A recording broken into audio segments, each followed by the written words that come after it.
J'espère que vous avez passé de bonnes vacances sous le soleil tropical. Alors nous allons ouvrir ensemble la parole de Dieu en trois endroits différents et nous allons aborder un sujet un peu spécial, s'il sera juger de tout ou ne juger de rien. Et ça implique beaucoup de choses, vous allez le voir dans un instant. Alors je vous propose donc trois lectures de base. On va commencer avec l'évangile de Luc au chapitre 6 et au verset 37. Dans Luc chapitre 6, verset 37. Et nous allons trouver un verbe inusité maintenant, mais qui était utilisé avant. On va le voir. Alors, ne jugez point et vous ne serez point jugés. Ne condamnez point et vous ne serez point condamnés. Absolvez. Vous avez l'habitude de dire ça ? Ça m'étonnerait, ça veut dire pardonner. Hein. Absolvez et vous serez absous. Oui, on va arrêter là pour ça. Ensuite, nous passons à 1 Corinthiens. 1 Corinthiens, au chapitre 2, versets 14 et 15. 1 Corinthiens 2, 14 et 15. Oui. Mais l'homme naturel n'accepte pas les choses de l'Esprit de Dieu, car elles sont une folie pour lui, et il ne peut les connaître parce que c'est spirituellement qu'on en juge. L'homme spirituel, au contraire, juge de tout, et il n'est lui-même jugé par personne. Et troisième et dernière lecture, c'est dans 1 Corinthiens 6, versets 2 et 3. 1 Corinthiens 6, versets 2 et 3.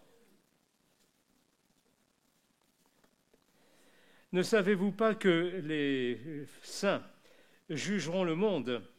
Et si c'est par vous que le monde est jugé, êtes-vous indigne de rendre les moindres jugements ?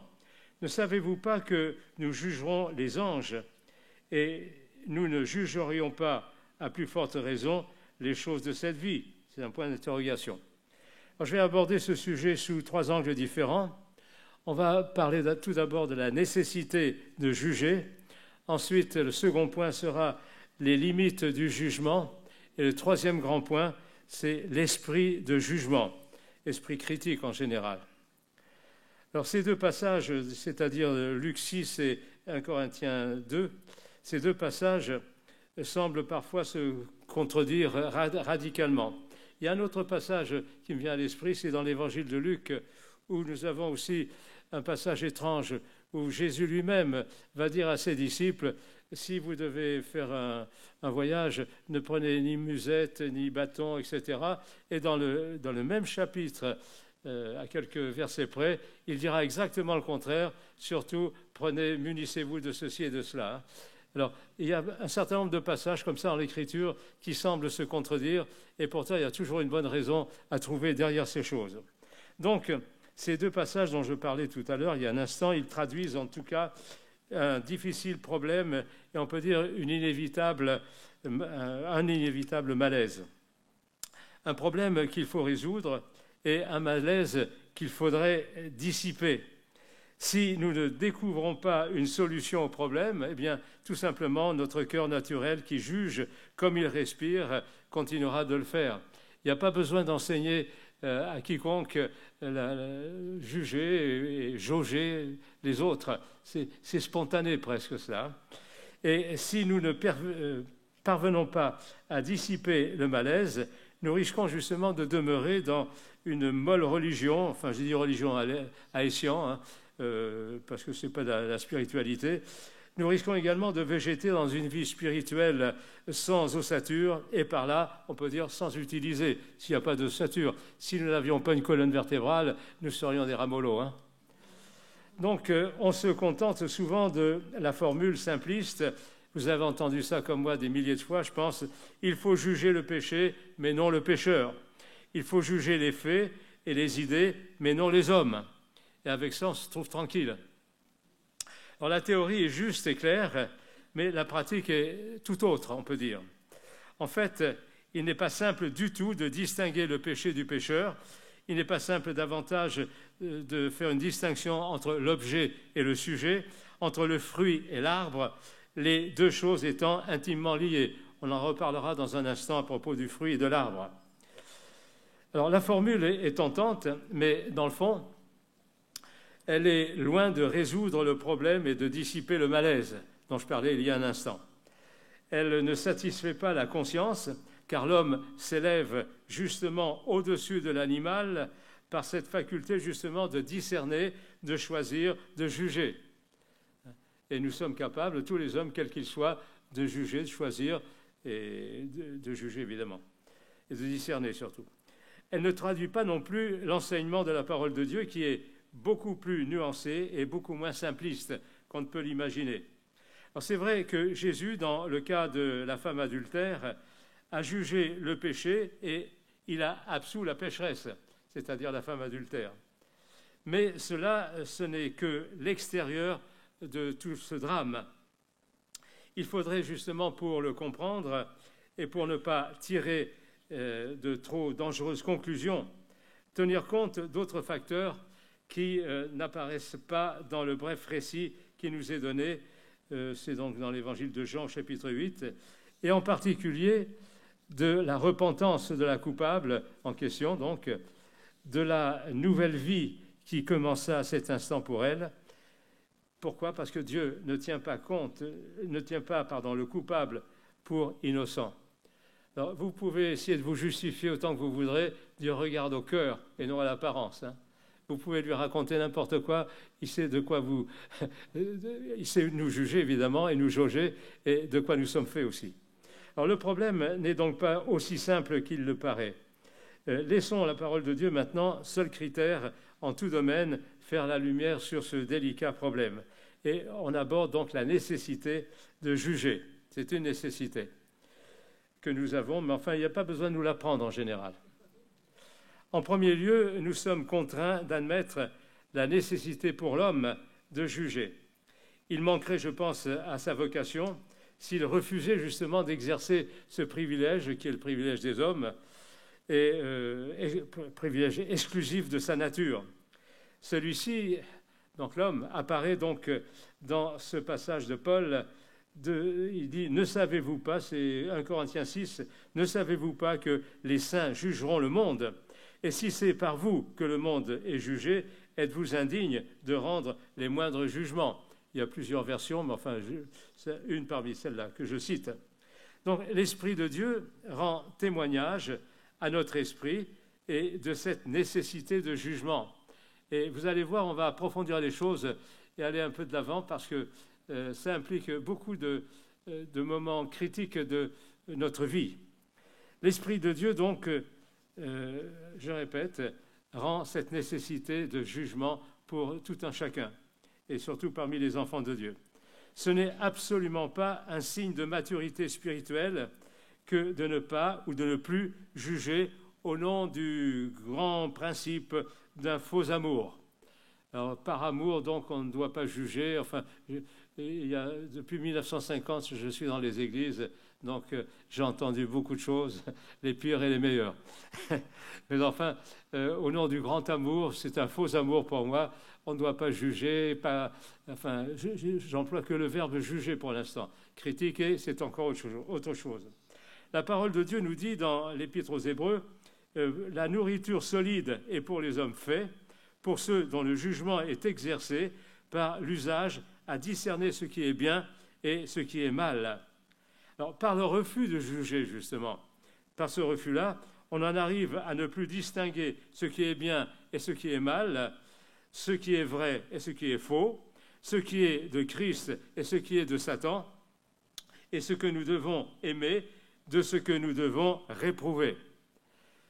Nous aborderons un chapitre un peu spécial, enfin très brièvement, la discipline dans l'Église, mais c'est quelque chose qui a sa raison d'être. On ne peut pas faire n'importe quoi et dire n'importe quoi, surtout quand on se réfugie dans le Seigneur. Alors, ce refus de juger au nom de l'amour est une des principales causes, je dirais, de l'envahissement des églises par l'erreur et le monde.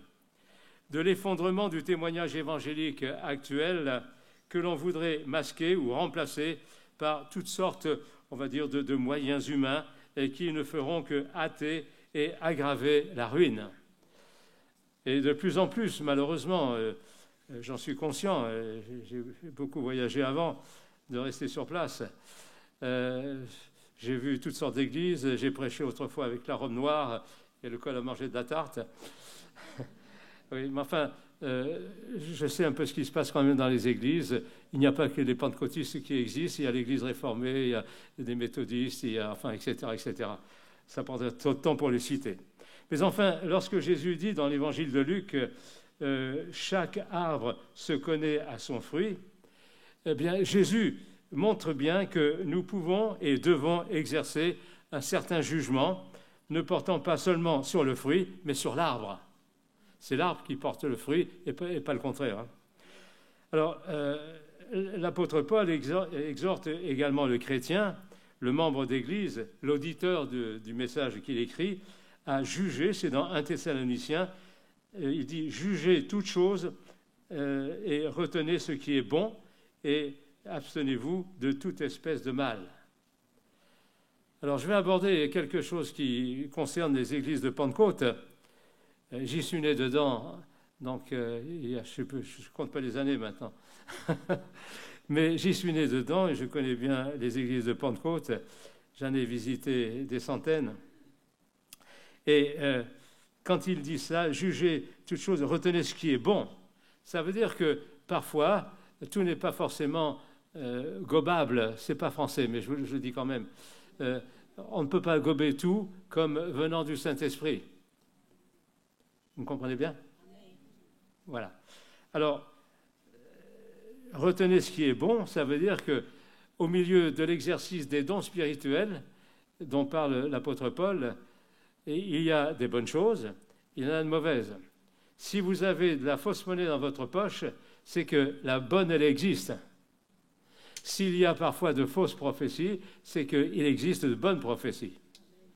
Et je répète, il ne faut pas gober n'importe quoi sous prétexte que c'est l'Évangile. Il ne faut pas confondre les deux d'ailleurs. Alors, il ne peut être un auditeur passif qui applaudit à tout ce qui est dit, qui prend toutes les prédications de l'Évangile pour l'Évangile lui-même, ne pas confondre les deux. La prédication, elle est faite par des hommes comme moi et d'autres, et c'est pas garanti cachère toujours. Hein. Alors, qui prend, eh oui, qui prend donc tout message chrétien comme divinement inspiré. Et là, justement, vient se greffer ce jugement.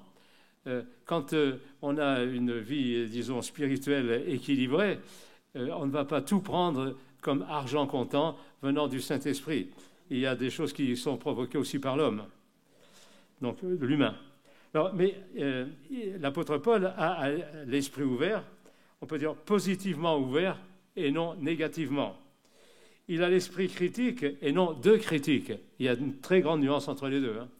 Avoir l'esprit critique, ça je vous l'ai dit tout à l'heure, on n'a pas besoin de nous enseigner, c'est presque inné. C'est comme le mensonge. J'ai eu des enfants aussi, ils sont presque à la retraite maintenant, mais oui. Mais il n'y a pas eu besoin, et pourtant ils sont nés dans un foyer chrétien, dans un foyer pastoral. Je ne leur ai pas appris à mentir, mais ils savaient le faire tout petit. Et si vous avez des gosses, vous n'avez pas eu besoin de leur apprendre à mentir, n'est-ce pas vrai? C'est spontané, un peu comme la critique. Il y a des spécialistes de la critique, la haute critique aussi, même pour l'Évangile, pour la parole de Dieu. Donc, Dieu aurait pu miraculeusement garder le dépôt de sa révélation contre toute attaque de Satan et du monde, mais il ne l'a pas fait. Et il l'a confié aux hommes, à l'Église, et il va dire « garde le dépôt », c'est à Timothée qui s'adresse. L'œuvre de Dieu ne se fait pas mécaniquement, elle ne se fait pas magiquement.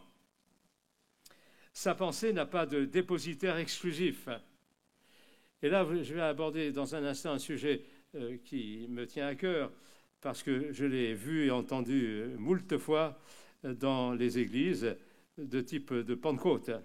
Il semblerait que pour certains, il y a deux sortes de chrétiens.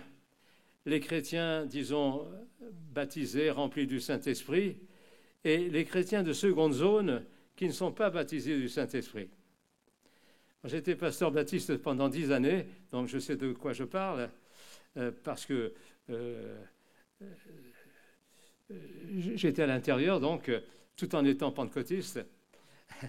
Oui, mais certains m'ont dit, alors que j'étais pasteur baptiste, je faisais des conférences un peu partout à travers l'Europe, et un jour, ils sont venus me trouver, je tairais la ville, en me disant, mais vous les baptistes, pensant que j'étais un pasteur baptiste, je l'étais à l'époque, vous les baptistes, vous ne croyez pas au Saint-Esprit.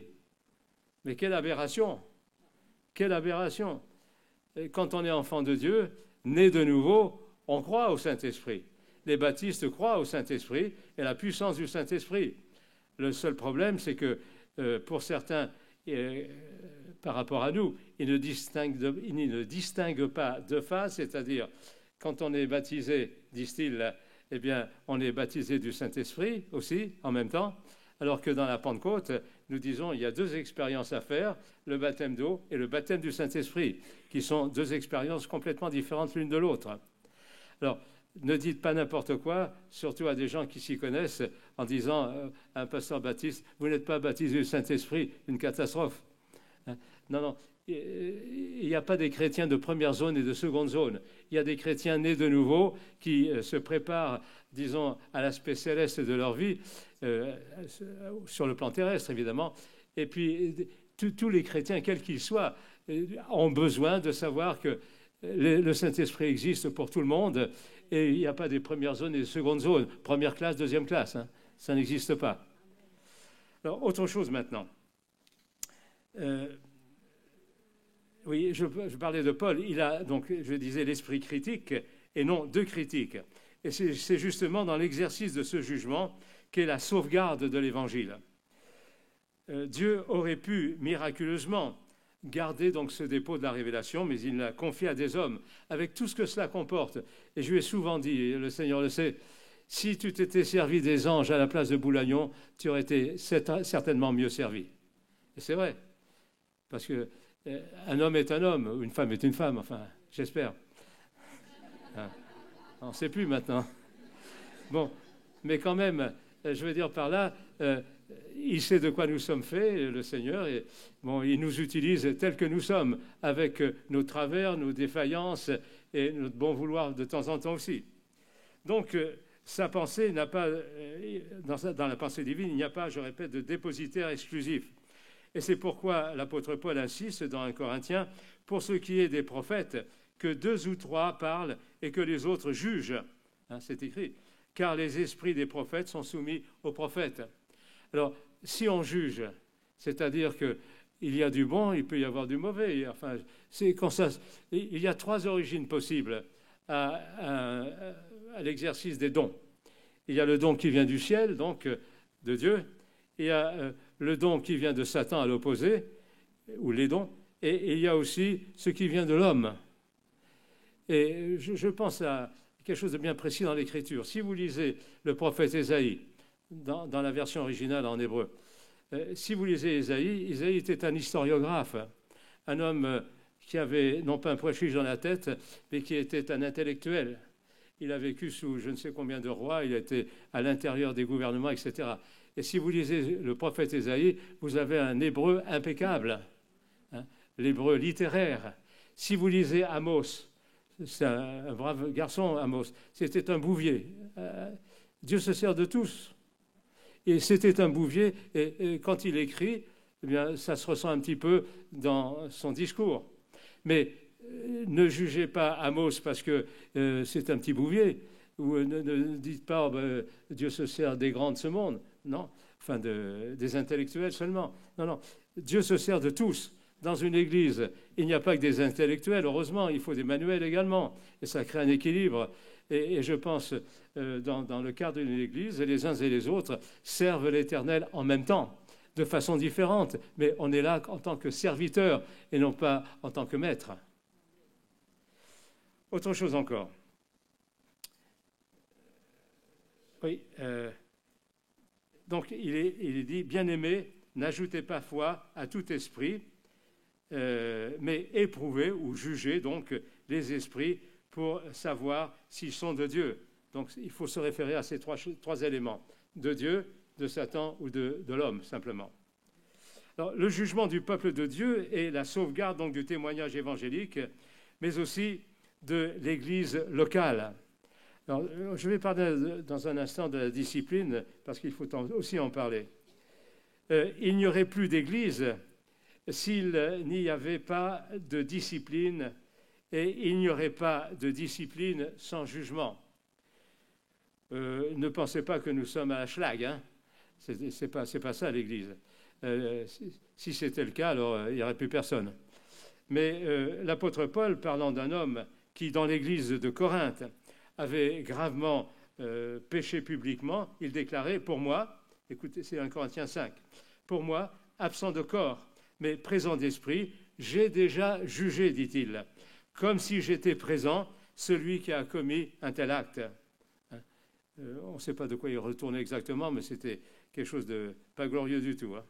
Et il ajoute que si les chrétiens n'ont pas à juger les gens du monde, ils ont la responsabilité, par contre, de veiller sur leurs frères. Il le dit au 1 Corinthiens 5, « Qu'ai-je en effet à juger ceux du dehors? N'est-ce pas ceux du dedans que vous avez à juger ?» Mais à juger sans critiquer, on va y venir. Alors, la parole de Dieu nous indique donc clairement que nous ne pouvons pas refuser d'exercer notre jugement vis-à-vis de l'erreur, du mal ou des hommes qui en sont les causes.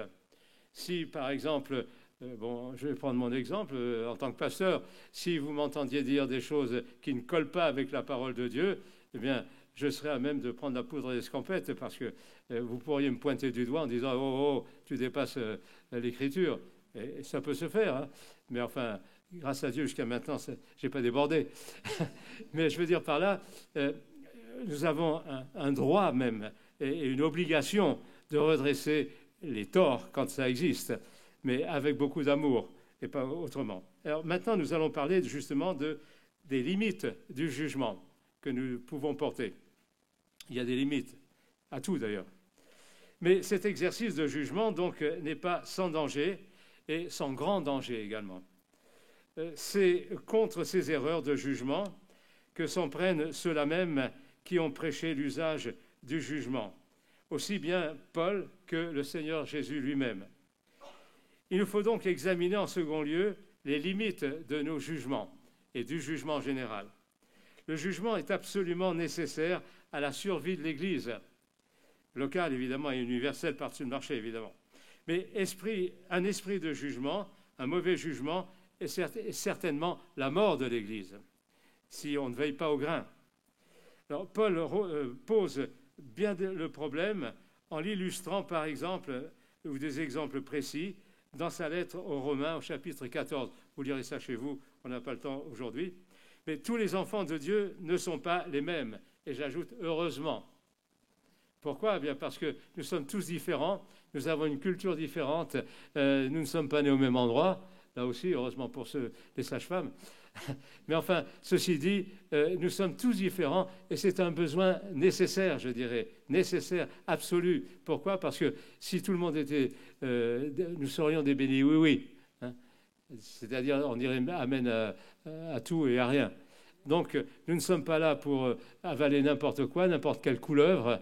Il y en a qui en avalent au gouvernement, à ce qui paraît. Oui, j'ai lu ça dans le journal.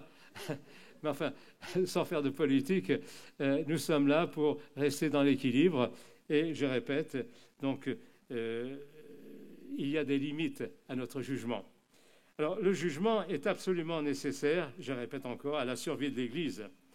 Et Paul pose bien le problème, donc, dans le chapitre 14e de l'Épître aux Romains. Tous les enfants de Dieu, donc, ne sont pas les mêmes, ni physiquement, ni moralement, ni spirituellement. Je ne sais pas il y a combien de temps vous êtes convertis. Moi, c'était en 54 que je me suis converti. J'étais jeune à l'époque. Voilà. Mais peu importe. Mais vous naissez bébé, comme moi je suis né bébé, et vous avez... Ah oui, une petite anecdote qui vous fera sourire. C'est à l'école du dimanche, ça se passe à propos de ça. Et la monitrice de l'école du dimanche demande aux enfants, qui vous a créé? Alors tout le monde dit, Dieu, madame, Dieu, madame. Et un petit garçon qui n'avait pas levé la main, et la monitrice l'interroge, mais qui t'a créé? Ah, je veux bien croire que c'est Dieu qui m'a créé, mais j'étais comme ça, et moi j'ai fait tout le reste après. Oui, alors, ça c'est une petite vanne comme ça, mais c'est pas méchant. Hein. Donc, il ne peut en être autrement, donc Dieu, ayant voulu respecter justement la personnalité humaine, l'utiliser pour former un tout harmonieux. Et une bonne église locale, c'est justement une église dans laquelle il y a toutes sortes de gens, des riches, des pauvres, des intellectuels, des manuels, enfin tout ce que vous voulez. Hein. Et le tout mélangé constitue une entité solide. Et on peut donc s'entraider les uns les autres de façon très efficace. Alors, il ne peut en être autrement, donc Dieu ayant voulu respecter la personnalité humaine, et ça c'est important de savoir. Alors, dans le corps, notre corps, tout n'est pas œil, tout n'est pas oreille et tout n'est pas pied. Je veux dire que chaque membre de notre corps a une utilité solide, patente. Et vous avez besoin, comme moi, de l'ensemble de la constitution physique de votre être. Alors donc, malheureusement, tous les enfants de Dieu n'ont pas atteint et ne pourront atteindre, pour certains, le même niveau spirituel. Je ne pense pas que vous ayez eu le bac en sortant de la maternelle. Hein. Il a fallu que vous progressiez, de façon progressive, évidemment. Hein. Donc, progressiez en partant de la maternelle et puis l'école primaire, secondaire, l'université. Donc, ça se passe comme ça. Et spirituellement, il en va de même. Quand vous démarrez, vous êtes au lait, comme dira l'Épître aux Hébreux. Nous sommes au lait spirituel. On commence avec un biberon dans la vie spirituelle. Et progressivement, on en arrive à la nourriture solide, comme dit l'apôtre Paul dans une de ses épîtres. Alors, tant que l'Église sera sur la terre, bien loin de son divin époux, il y aura des faibles, il y aura des forts, il y aura ceux qui comprennent la vie spirituelle de telle façon et d'autres qui la comprennent tout à fait autrement. Et ces différences proviennent souvent, il est vrai, de l'erreur et du péché. Et si on a entendu une erreur, on la propage en général. Alors, il n'empêche que Dieu nous dit « Faites accueil à celui qui est faible dans la foi et ne discutez pas sur les opinions. » C'est dans Romains 14, 1. Alors, je vais approfondir ce texte. Paul explique donc ce que l'on doit comprendre par opinion. Ce n'est pas une question de vérité-erreur, de bien-mal. Ce n'est pas non plus une question essentielle, vitale, fondamentale dans le royaume de Dieu ou à l'Évangile. C'est une façon, disons, de voir basée non sur la Bible elle-même, mais sur notre compréhension de la Bible, souvent faussée par les traditions humaines. Et il y a tellement de traditions qu'on trimballe, entre guillemets. Hein. Ah là là. Et elles sont énormes, ces traditions. Tout dépend où vous avez été formé dans votre enfance et par qui vous avez été formé. Et tout dépend de quel milieu vous sortez également. Il y a un milieu parfois très raffiné, un milieu tout à fait grossier. Et il faut parfois des années pour se décanter de l'un et de l'autre. Alors ceci dit, donc, ce n'est pas une question vérité-erreur ou mal-bien. Telle croix, par exemple, alors là, ici c'est du pratique, telle croix pouvoir manger de tout, tel autre ne mange que des légumes. J'ai été végétarien pendant un certain temps pour voir. Bon, je ne le suis plus aujourd'hui, je ne peux plus l'être en raison de problèmes.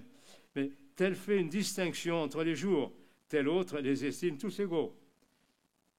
C'est écrit, hein.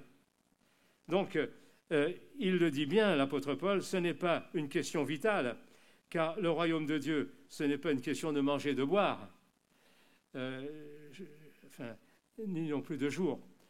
J'étais dans un pays une fois, enfin plusieurs fois d'ailleurs, mais là, ils ne mangeaient pas de boudin.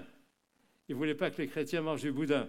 Bon, j'étais chrétien, j'ai fait la guerre en Algérie pendant 2 ans et demi, et j'ai dû manger du boudin tous les vendredis soirs parce qu'il n'y avait rien d'autre.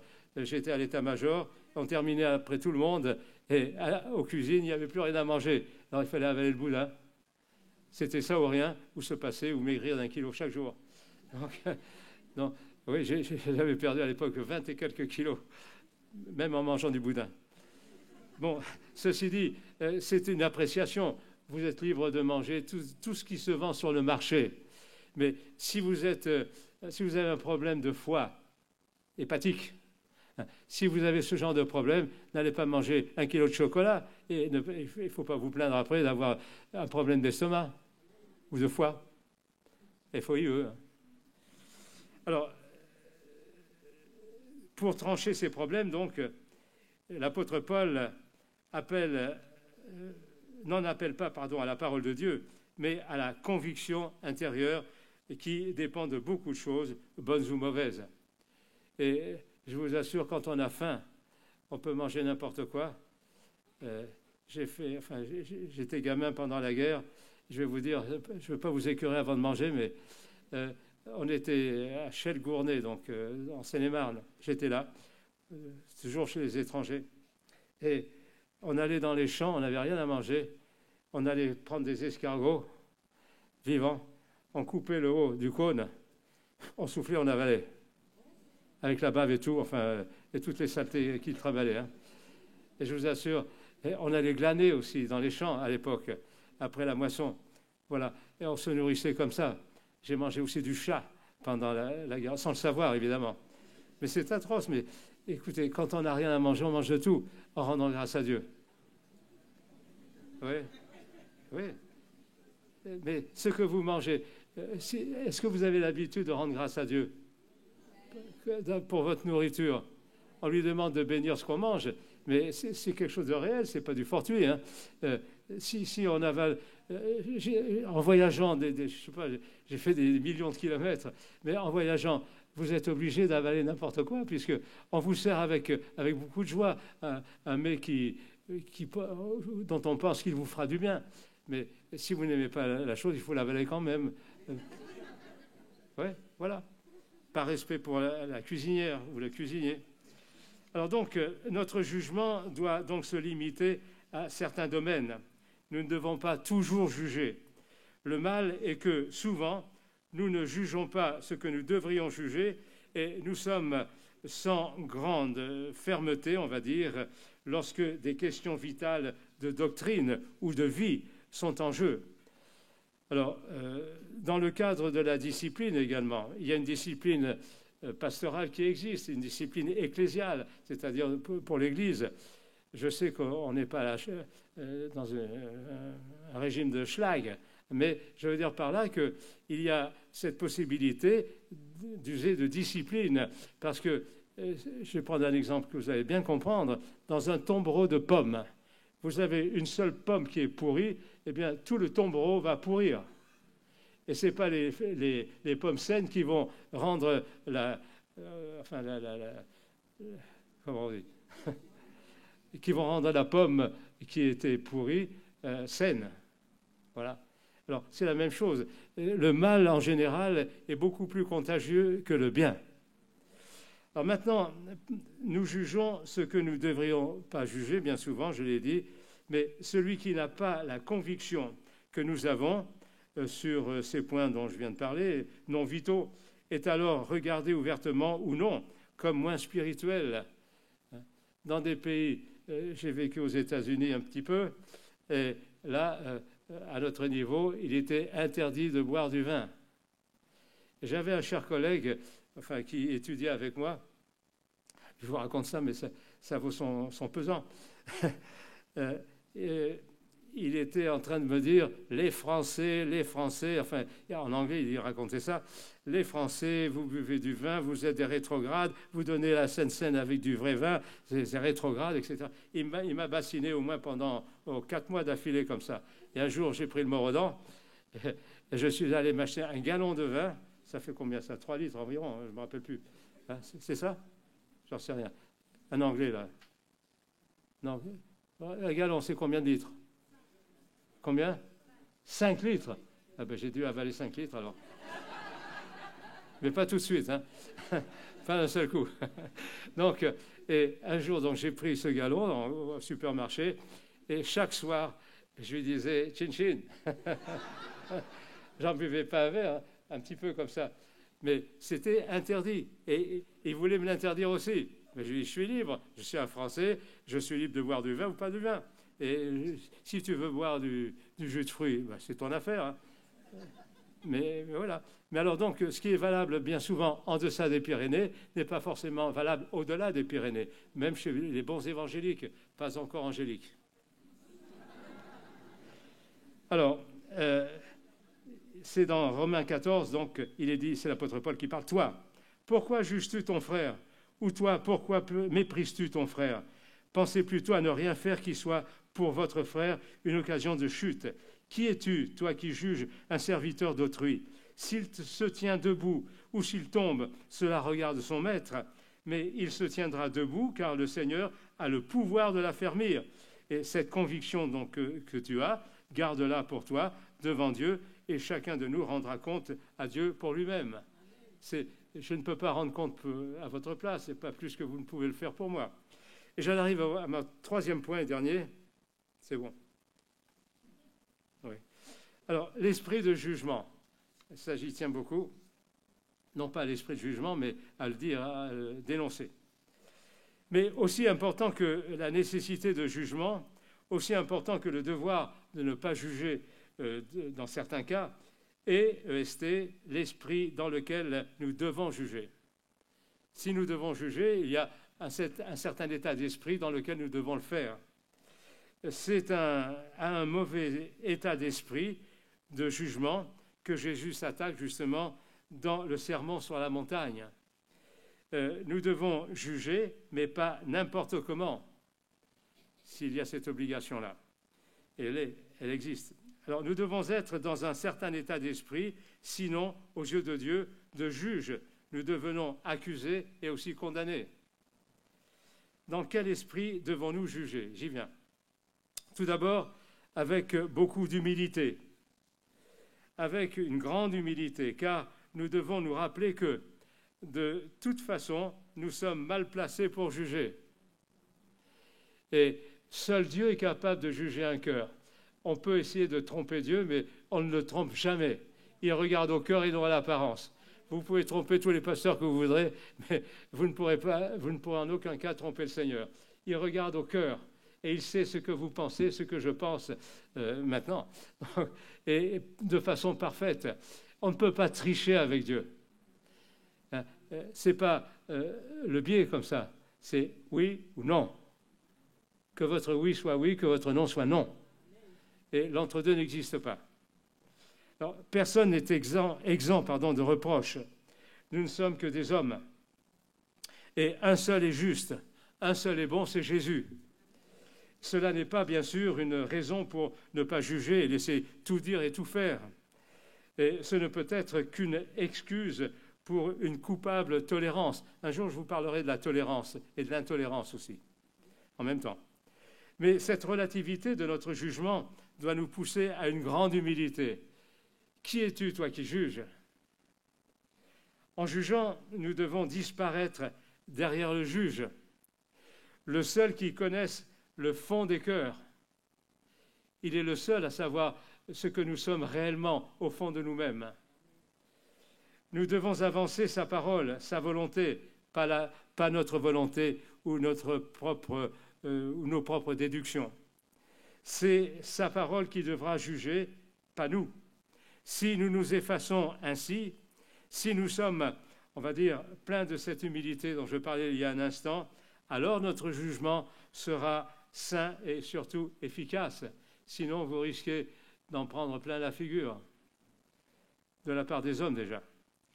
Et c'est aussi dans la crainte que nous devons juger en tremblant, en pensant aux rétributions finales. Car il est écrit « car on vous mesurera avec la mesure dont vous serez servis ». Ce que vous avez appliqué, ce que nous avons appliqué aux hommes, Dieu nous l'appliquera de la même manière si nous ne nous repentons pas d'avoir jugé maladroitement. Alors nous comparaîtrons tous devant le tribunal de Dieu et nous serons jugés comme nous aurons jugé nous-mêmes les autres. Alors, subsisterions-nous devant la justice de Dieu ? Je pose la question. Ne comptons-nous pas sur la miséricorde divine pour nous absoudre? Et usons donc maintenant d'une grande miséricorde vis-à-vis des autres. Je sais bien qu'il faut exercer un jugement sérieux dans le cadre de l'Église et pas raconter n'importe quoi, mais il faut s'adresser à nos frères et à nos sœurs avec beaucoup d'humilité. Même les pasteurs doivent s'humilier avant de parler aux autres. Je fais une chose, ce que je suis en train de vous dire, je me le suis dit il y a déjà longtemps, mais je me le suis répété encore hier. Je lis en principe tous mes sermons avant de parler en public. Je les lis à haute voix. Et les parties les plus sensibles, je me pose des questions à moi-même pour savoir si je suis en ordre moi-même avec ce que je vais dire ou s'il y a divorce entre ma parole et mes actes. Et je pense que ça, c'est la voie droite que nous devons suivre, c'est-à-dire la méditation, c'est ça en fait. C'est pas lire la parole de Dieu, avaler 5-6 pages de Bible sans savoir ce qu'on a lu. C'est se poser des questions, ça c'est la méditation. Que veux-tu m'apprendre, Seigneur, dans tel passage? Que dois-je faire dans tel passage? Que penses-tu de ce que je suis en train de faire, etc. On se pose un tas de questions auxquelles on attend les réponses divines. Alors, cette relativité de notre jugement doit nous pousser, donc je répète, à cette grande humilité. Oui, je vais aller un peu plus loin pour abréger. Il est dit, ne nous jugeons donc plus les uns les autres, mais pensez plutôt à ne rien faire qui soit pour votre frère une occasion de chute. Je pense à la question pratique, et j'allais terminer ou presque. Les questions de nourriture, par exemple. Si vous savez que vous allez offusquer quelqu'un en lui présentant quelque chose qu'il ne peut pas manger, je pense que même si la personne avale ce que vous lui présentez, vous risquez de le choquer profondément, surtout si vous savez que ça va être contraire à son régime, entre guillemets. Je pense, enfin, si vous invitez quelqu'un, demandez-lui ce qui est susceptible, non pas qu'il aime seulement, mais qui lui sera profitable. C'est pratique, ça. Ouais. Et pas lui mettre, je sais pas moi, des escargots s'il n'aime pas ça, ou des huîtres, enfin, etc. Alors, heureux celui donc qui ne se condamne pas dans ce qu'il approuve. L'épée de la justice que nous pointons vers les autres doit d'abord être pointée vers nous. Si nous nous jugions nous-mêmes, nous ne serions pas jugés. Que chacun donc s'éprouve soi-même. C'est un passage de l'épître au Makachouelou. Où ça se trouve, ça? Où ça se trouve? Hein? Ah ben, chapeau, hein? Où ça se trouve, ce passage-là? Que chacun s'éprouve soi-même. C'est connu comme le loup blanc, ça. Non? Rien? Mon frère, tu le sais par cœur, ça. Toi, Thierry. Bravo. Ouais, je suis sûr que tu le savais. 1 Corinthiens 11, c'est ce qu'on lit au moment de la Sainte Seine. Et si on se jugeait soi-même avant de juger les autres, on ne serait pas pris au dépourvu. Bon, je termine. Amen, merci. On va terminer. Alors, le but du jugement, ce n'est pas la mort du pécheur, mais c'est sa repentance et sa vie. Et c'est cela l'édification du corps de Christ. Ainsi donc, dit l'apôtre Paul, recherchons ce qui contribue à la paix et à l'édification mutuelle. Et pour une de ces questions de conviction personnelle, ne détruisez pas l'œuvre de Dieu. Si vous mangez des choses que l'autre refuse, eh bien, faites-vous tout à tous. Et il est dit, c'est l'apôtre Paul qui en parle, mangez de tout ce qui se vend sur le marché. Je sais que tout n'est pas forcément valable, mais vous savez ce qui vous fait du bien et ce qui vous fait du mal. Mais ne jugez pas quelqu'un parce qu'il ne mange pas ceci ou il mange autre chose, etc. Laissez ça à qui le voudra. Donc, il n'y a pas de paix et d'édification sans la tolérance, ou dans la tolérance, pardon, de l'erreur ou du mal. mais il n'y a pas de paix et d'édification non plus, là où règne un esprit de critique.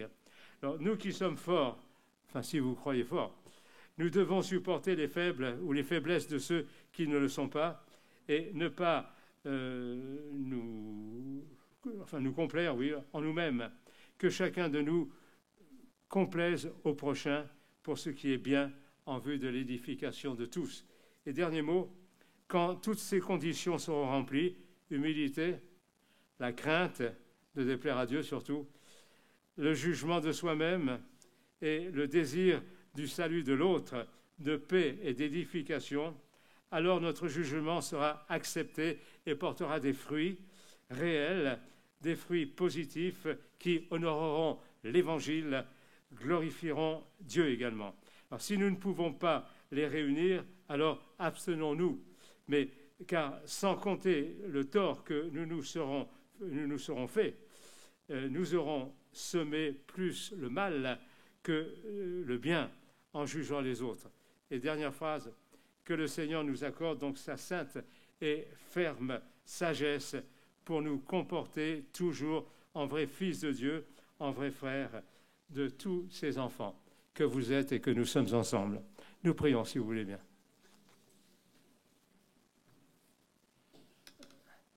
Père Saint, nous te sommes reconnaissants pour la grâce que tu nous accordes, quels que soient nos âges, d'être de tes enfants. Et Père, tu nous rappelles par la bouche de l'apôtre Paul que nous ne devons pas juger à la légère, mais que tout simplement, nous avons le droit de le faire à condition que nous soyons remplis d'amour et non pas de critique à l'égard de nos frères et sœurs. Je te prie, Seigneur, pour tous ceux qui, peut-être de façon régulière, jugent et jaugent les autres sans tenir compte d'eux-mêmes. Là aussi, Seigneur, redresse les torts, redresse ce qui a besoin de l'être et donne-nous, Seigneur, dans notre vie familiale, dans notre vie sociale et dans notre vie ecclésiale, donne-nous d'être de véritables enfants de Dieu jusqu'au bout des ongles. Seigneur, fais de nous des hommes et des femmes de Dieu et non pas, Seigneur, des pantins. Fais de nous des hommes et des femmes de Dieu qui tiennent compte de ce que sont les autres, de ce que vivent les autres, et non pas des égoïstes qui vivent pour eux-mêmes. Père, aide-nous dans tous ces domaines. Fais de nous ces hommes et ces femmes-là pour la seule gloire de ton saint nom, Père, en Jésus-Christ. Amen.